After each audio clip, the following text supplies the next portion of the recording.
మనం ఈ ప్రపంచంలో పుట్టింది సేవ కోసం పుట్టాము కానీ అధికారం కోసం పుట్టలేదు. We are born in this world to serve, not for authority. ఈ అథారిటీ ఏమిటి? ఈ authority What is this authority?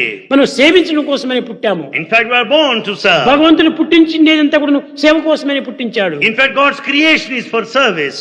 కనుక సర్వీస్ కోసమని మనం పుట్టామనే సత్యాన్ని గుర్తించాలి. Understand the truth that we are born to serve. Service అంటే గవర్నమెంట్ సర్వీస్, ఈ సర్వీస్, ఆ సర్వీస్, ఈ సర్వీస్ కాదు. It's not government service or service official ఏమైనా service. మీరు చేసుకోండి. You can serve it that way. విశ్వ సర్వీసు మానవ సర్వీసే మన service. And the real service is serving the humanity, human service. బీదలను ఆదుకోండి. And help the poor and రోగులను forlorn. మీరు ఎంతైనా ఉపకారం చేయండి. And help the sick. శక్తిహీనులైనటువంటి వారికి శక్తిని అందించండి. And help those who are weak. ఊరికి సంపాదించుకొని మన పొట్టలు నింపుకోవటం కోసం You కాదు. earn and amass wealth and just go by that money. బయట కూడా పొట్టలు ఉన్నటువంటి వాళ్ళు కోట్ల మంది ఉన్నారనేటువంటి సత్యాన్ని గుర్తించాలి. Understand there are many poor and needy people outside.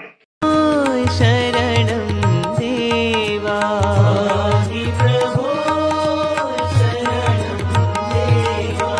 గురుదేవా